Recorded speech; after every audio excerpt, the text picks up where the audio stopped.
Olá, seja muito bem-vindo ao canal Adaptação na Prática TEA, onde aqui nós discutimos e mostramos estratégias práticas para inclusão escolar de alunos com autismo. Para quem não me conhece, meu nome é Cristiane, eu sou pesquisadora, professora e, sobretudo, mãe de uma menina linda que foi diagnosticada com autismo por volta dos 3 anos de idade e que hoje, graças a Deus, já está com 13 anos no Fundamental 2, muito bem incluída. E o que eu trago aqui é a minha vivência ao longo de uma década convivendo com autismo diariamente e, sobretudo, os desafios de inclusão sob essas 3 óticas, não é?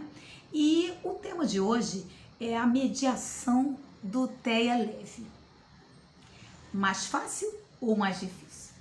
E aí vocês vão descobrir que ela pode ser a mais desafiadora de todas. E eu vou explicar aqui o porquê.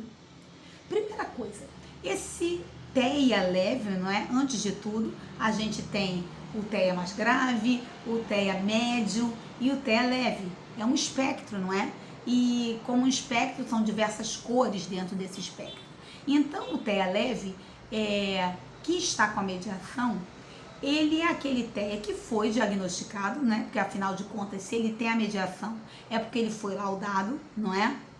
As escolas não costumam fornecer a mediação, ou então essa mediação não é fornecida quando não há um laudo, não é? E aí a grande importância desse laudo para que esse direito, enfim, essa prática seja de fato difundida na escola, porque quando o aluno não tem laudo e ele tem o diagnóstico, é muito difícil para ele, não é? E isso acontece muito, aquela criança que tem as suas dificuldades e o TEA está ali, mas às vezes é um TEA leve, porque é uma criança que fala, mas enfim, de alguma forma ela não foi diagnosticada, ela tem atrasos de desenvolvimento, mas esse laudo ainda não foi fechado, dependendo, tem profissionais que não conseguem ver esse laudo, e aí fica muito mais difícil para esse aluno.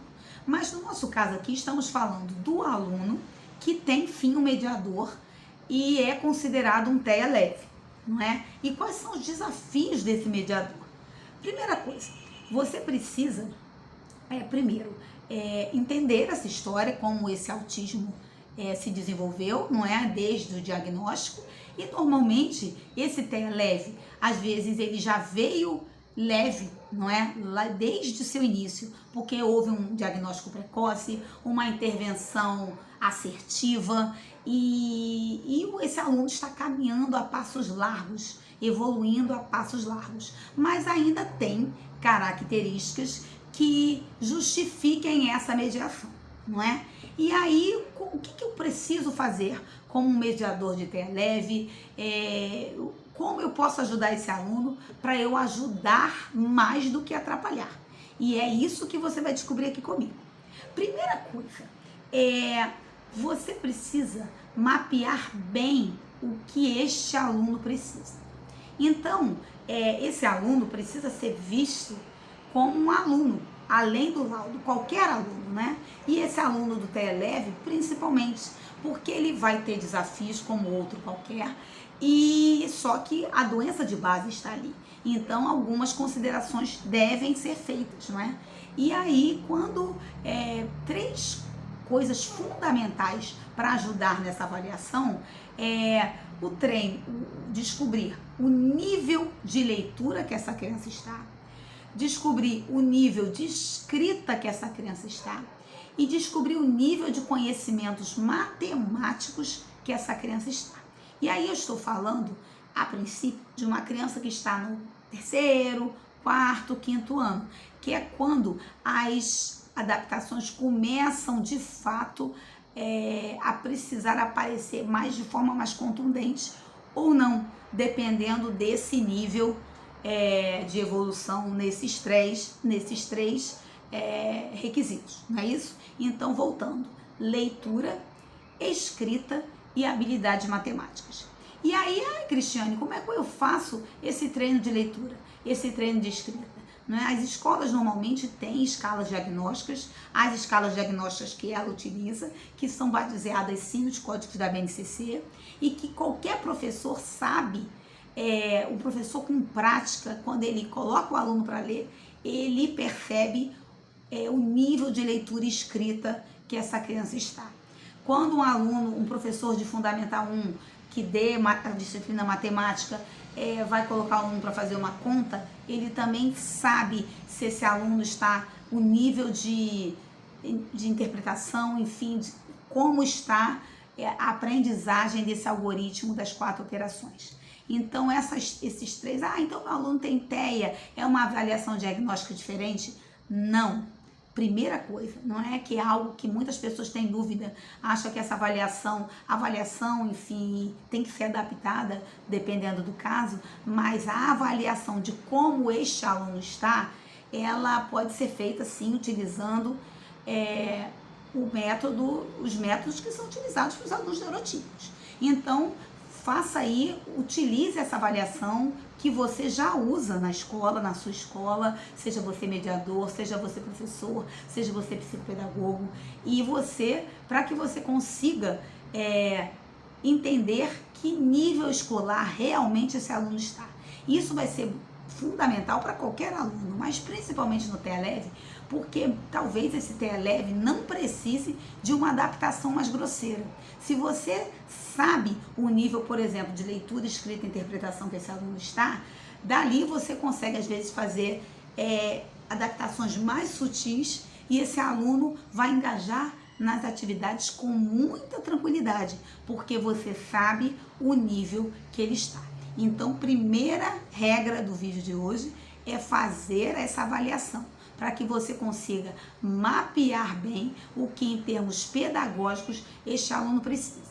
E aí começam a surgir os problemas, porque a gente ouve assim, ele não está lendo bem, ele começa a copiar o quadro, mistura as letras, ou então a letra fica com muitos garranchos, o que eu faço?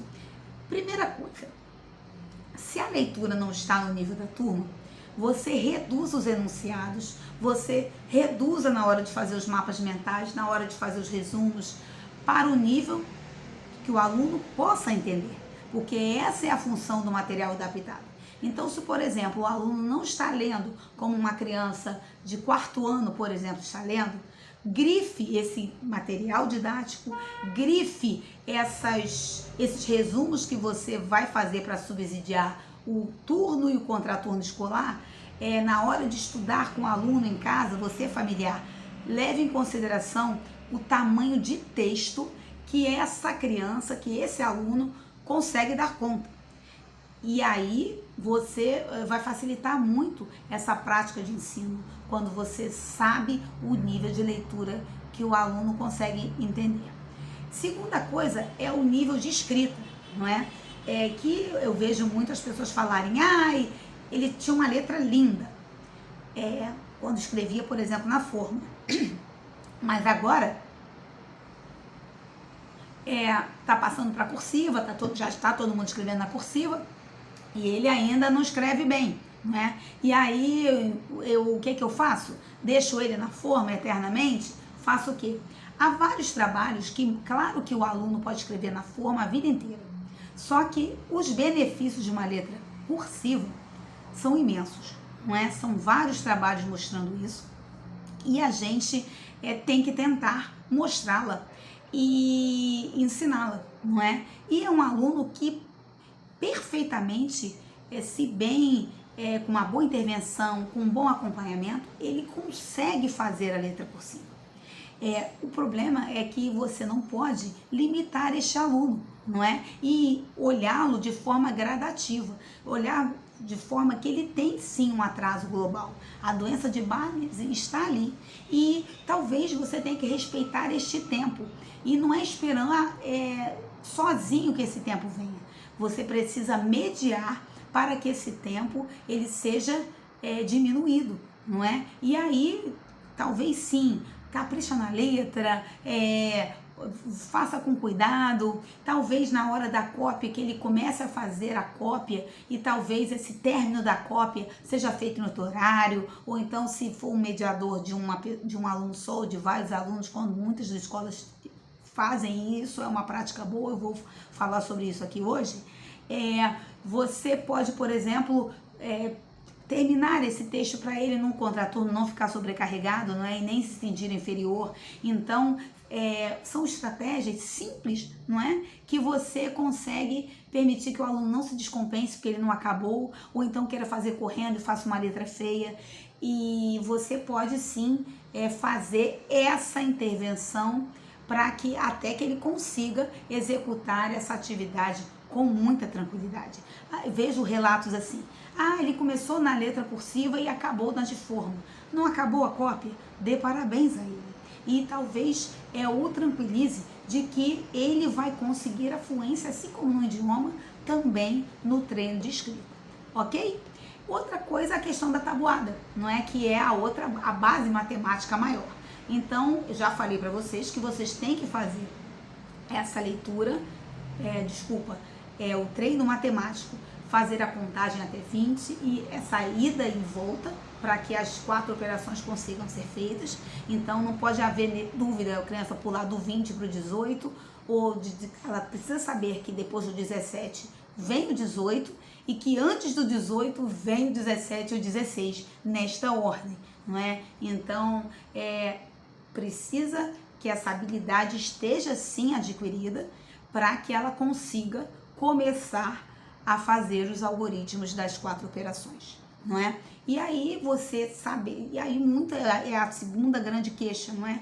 É tabuada, ele ainda não sabe a tabuada, né? Eu tenho um vídeo mostrando como você pode ensinar a tabuada e que esse ensino muitas das vezes, não é? Não vai se dar da mesma forma que os alunos, do que se espera para aquele ano escolar. Mas você pode sim subsidiar todas as operações matemáticas com a consulta da tabuada, e aí você vai fazendo a ajuda parcial, não é? Dessa atividade com a consulta da tabuada e o ensino dessa tabuada, para que o aluno, à medida que ele vai evoluindo na sua trajetória escolar, ele vá fazendo o desmame dessa consulta.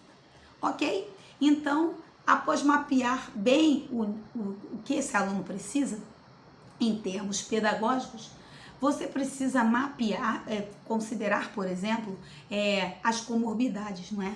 E aí é muito comum no TEA leve você perceber aquela criança mais falante, aquela criança que às vezes está aqui conversando com você, sai e fala um oi rapidinho e vai embora, e ela não sustenta o diálogo, não é? E a sustentação do diálogo vai ser fundamental para 2 coisas. Tanto para ela poder, lá na frente, fazer os seus relatos, não é? E já começar desde já, porque uma criança que já está no meio do fundamental, já espera-se dela que ela conte tudo que acontece na sala. E quando o TEA leve é diagnosticado e está ali, ele não consegue contar da mesma forma que um amiguinho da turma neurotípico conta o que aconteceu na sala. Então treine esse relato, você familiar, por exemplo, pegou da escola, aproveita a memória recente, pergunta o que aconteceu, dê essa estrutura para esse treino de diálogo, para esse treino de relato. O que aconteceu na hora do recreio, dê 2 opções. Da mesma forma que você faz com a adaptação mesmo do trabalho, você pode fazer uma adaptação do relato oral. E essa é uma estratégia que as fonoaudiólogas normalmente costumam orientar para os familiares, não é? Para que você busque essa memória recente, pergunte o que aconteceu. Se a criança não estiver falando, dê 2 opções, ela não conseguir, você vá ajudando para que ela aprenda a fazer esse relato e aos poucos ela consiga entender um modelo de um relato e conseguir descrever para você e evoluir nesse quesito relato do que acontece. Isso é fundamental, sobretudo para a segurança dela, não é? E além disso, vai subsidiar, sobretudo depois, o treino, a própria produção textual. Porque para a criança fazer a produção textual, ela precisa organizar os pensamentos na sua cabeça para poder relatar. Então, introdução, desenvolvimento, conclusão. É um relato, não é? E aí, quanto mais cedo ela é treinada a fazer o relato do que acontece, olha, brinquei com meu amigo no recreio, eu tive aula disso. Comece pelo nível da sua criança. Então, se a criança ainda é uma criança que que não fala nada, não é? Comece perguntando essa opção a ela. Ah, você teve aula de português hoje? Você já sabe que teve.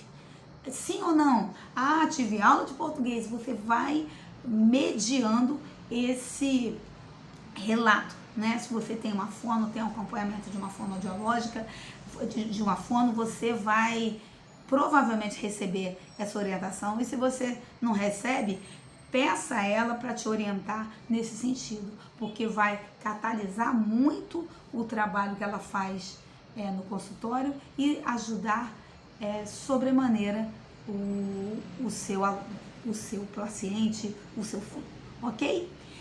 Enfim, com esse relato feito, você já começa, tem que ver, né, essas comorbidades que podem estar presentes junto com o TEA leve, não é? Então, normalmente aquelas crianças que às vezes não conseguem sustentar esse diálogo muito tempo, podem ter junto com esse TEA um TDAH, por exemplo.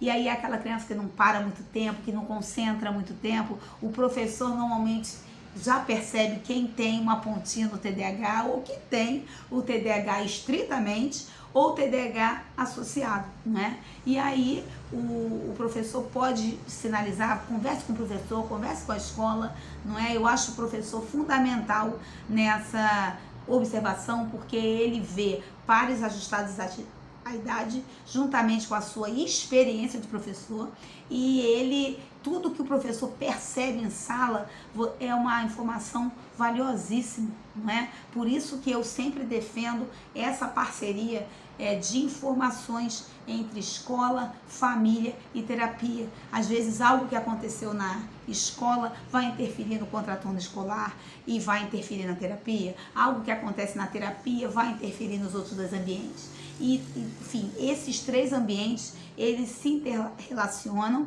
e essa troca de informações é fundamental para que a pessoa com TEA progrida.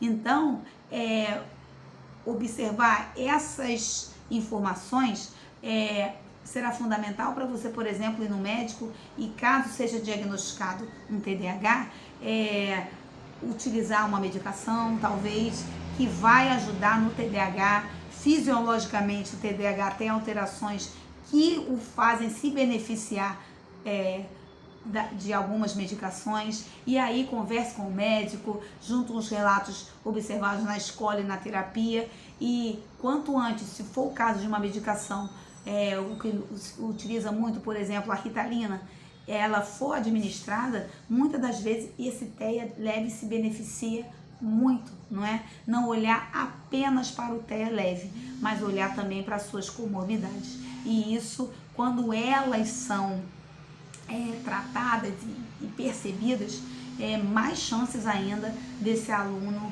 conseguir essa sua autonomia, tá ok? Então, mapeou-se o nível pedagógico, mapeou-se, enfim, treino de leitura, escrita, conhecimento matemático, está se trabalhando esse relato para que esse diálogo seja sustentado em sala, e seja sustentado com os amigos, seja sustentado para dar subsídio para uma leitura escrita. Foram treinadas as comorbidades. O que falta? Falta você dar asas para essa criança voar. E aí eu brinco, não é? Costumo brincar com as mediadoras que eu conheço, várias nas aulas que eu dou. Eu brinco que o mediador, ele tem que ser uma função que ele faça de tudo para não ser mais necessário. Eu brinco, vocês, as boas mediadoras, elas são mandadas embora. Não é mandadas embora, elas não precisam, dependendo da intervenção e dependendo do que elas, da forma que essa intervenção é feita, ela pode ir se afastando cada vez mais deste aluno. E aí que está o grande, mas por quê? Não é um aluno com TEA, ele não tem direito a mediador. E aí se coloque nesse lugar desse paciente com TEA. O paciente com TEA, e aí é por isso que eu falo que a mediação do TEA leve pode ser sim muito mais desafiadora que a do TEA médio e a do TEA grave. Por quê? A criança do TEA médio e a do TEA grave, muitas das vezes, normalmente, ela não vai se incomodar tanto com a presença de um mediador. Já a criança do TEA leve e que vai entrando na adolescência, ela vai tendo um grande problema na sua autoestima quando ela tem do lado dela um mediador, não é? Então, eu brinco sempre com as terapeutas que eu conheço, é melhor você ter um aluno tirando 6 sozinho do que um aluno tirando 10 com mediação. É melhor você ter um aluno tirando 6 com a sua dificuldade, mas caminhando sozinho, do que ter um aluno com a prova toda adaptada, toda corretinha, mas com o mediador do lado, não é? Então pense nisso, que é um indivíduo que se ele tem grandes chances de se desenvolver plenamente, por que você tem que deixar um mediador colado nele o tempo inteiro? Você tem que trabalhar para que essa autonomia seja adquirida, não é? E por isso que essa conversa no TEA leve tem que ser muito bem ajustada. Porque o grande segredo desse ajuste para que essa independência e talvez esse desmame da mediação aconteça, vai ser o ajuste fino, diário, feito por essas 3 partes, feitos por escola, família e terapia, não é? Você precisa considerar que um mediador, a figura de um mediador, de um lado de uma criança maiorzinha, de um lado de um adolescente, ela pode trazer benefícios, mas pode trazer malefícios sim. E o principal deles qual é? A autoestima, não é? Você imagina um adolescente com uma pessoa atrás dele, por melhor que seja esse mediador, ele vai ser visto no grupo como alguém inferior. Infelizmente, nós temos essa cultura e é natural do ser humano, se alguém está precisando de ajuda, essa pessoa ser vista como inferior. E aí é o grande problema, não é? Porque a autoestima, o que está em risco, sobretudo, é essa autoestima desse adulto, dessa criança, desse adolescente com TEA, não é? Então, quanto mais a gente puder facilitar esse desmame, melhor, não é? E aí precisamos trabalhar essa independência. Já falei aqui no meu vídeo de mediador que você, mediador, você tem que ser transparente, não é? Tentar ser transparente. A gente, quando estuda terapia comportamental, a gente estuda a hierarquia de dicas, não é? Então você tem ajuda parcial, ajuda total, ajuda parcial, até sem ajuda. Então, veja o que esse aluno precisa para que você dê as orientações para ele ir desmamando dessas ajudas. Então não carregue a mochila dele se ele consegue carregar, não trate-o como bebê, porque ele não é um bebê, ele tem um TEA leve, ele tem um prognóstico muito bom e que pode ser muito dificultado se você tiver uma postura como essa. Porque a criança às vezes vai entrar no Fundamental 2 com uma mediação que sim poderia ser desmamada, e aí os danos sociais dessa mediação são maiores do que os seus benefícios. Então, quanto antes você intervir para que essa mediação seja dada alta dessa mediação, melhor, não é? Então vou liberar ele. Não, faça isso com tranquilidade, faça isso de uma forma assertiva, mas tenha esta meta como objetivo. Então, assim, para que você evite ser uma babá, para que você talvez migre para uma mediadora mais volante, uma mediadora que, até porque nas escolas hoje em dia você tem vários laudos, né? Não é diante de uma turma, muitas das vezes. Então, pode ser talvez um mediador que funcione como auxiliar de turma. Eu vejo algumas mães reclamando, por exemplo, de uma prática como essa, mas eu acho muito salutar e fundamental para desenvolver essa autoestima desse aluno com TEA leve. Porque esse aluno com TEA leve, ele percebe tudo, não é? Então, muitas das vezes ele fala, eu não quero você me dando a resposta, até porque o mediador não tem que dar a resposta. Mas, enfim, ele às vezes acredita que o mediador está dando a resposta, às vezes até está mesmo, e não pode, né? Vocês sabem que não pode. Mas, enfim, ter uma pessoa do lado, ele se sente inferiorizado. Não é? É igual você, com 15 anos de idade, ir para uma festa com a sua mãe, não é? Dependendo da festa, os amigos vão brincar, vão rir de você. Então, isso acontece com o TEA leve. Isso é maravilhoso, porque ele está tendo uma percepção social que a gente quer tanto que ele tenha, não é? Que muitas das vezes o TEA médio não tem, que muitas das vezes o TEA grave não vai ter. E o TEA leve tem sim, e a gente tem que aproveitar isso para fazer ele engajar nas atividades melhor, para poder ele perceber e os comportamentos, o que pode estar provocando algumas situações que possa constrangê-lo e fazê-lo se entender sobretudo. Então a terapia e a psicologia é fundamental para ele se aceitar como ele é, não é? Não achar que é um defeito, não achar, saber sim que talvez seja um pouco diferente, mas quem não é, não é? E que ele possa se aceitar. Então, em níveis terapêuticos, trabalhar, por exemplo, os grupos de habilidade social, e é muito difícil para os terapeutas, um grande abraço para minhas amigas terapeutas, montar grupos de habilidade social. Eu mesmo estou procurando um há mais de 3 anos para minha filha, a gente nunca consegue fechar numa clínica o mesmo nível de habilidade social, as mesmas crianças para que elas possam, no mesmo nível, né, num nível parecido, porque não adianta, por exemplo, você botar um TEA não verbal com um TDAH e um TEA verbal, não é? Talvez esse grupo não vá ser bom para nenhum dos 3, não é? Então, esse mapeamento, esse ajuste dentro de uma clínica, que é um universo menor, fica muito difícil para os terapeutas fazerem grupos de habilidade social. Então, esse grupo de habilidade social vai precisar ser feito na escola. Então, foi o que eu já falei aqui também em outros vídeos, promover essa interação com os amigos, mapear os amigos, os bons amigos, os colegas, para as pessoas, os alunos que você vai poder contar para que esse desmame, quando for feito, então, trocar de escola deve ser sim, ser a sua última opção, porque a criança já está na escola, ela já conhece aqueles alunos, não é? E então tentar, essa escola, não existe escola perfeita, não existe família perfeita, não existe terapeuta perfeita, o que existe é um conjunto de troca de informações que vai fazer sim esse ajuste ficar o mais perfeito possível, não é? E é isso que você tem que buscar.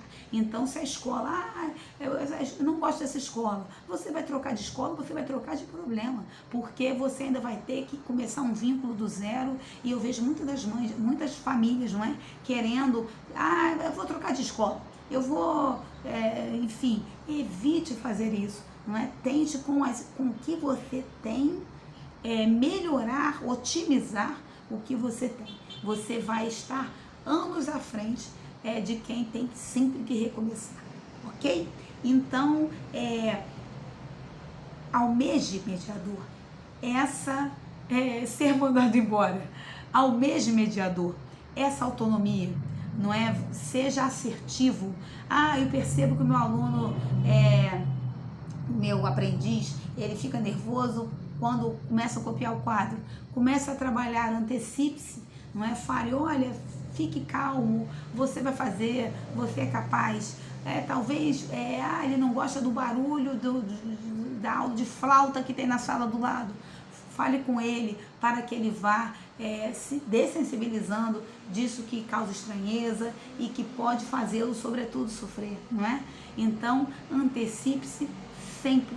Você familiar, a mesma coisa, faça esses treinos, procure esses grupos de habilidade social, tanto na escola quanto fora da escola, para você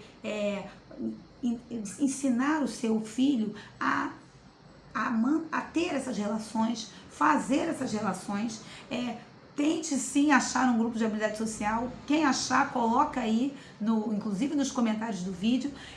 Terapeutas, coloquem aí, divulguem, porque são muito difíceis de serem encontrados, não é? Então, por essa grande dificuldade que eu falei de se mapear dentro de uma mesma clínica, perfis que vão se beneficiar desse grupo de habilidade social.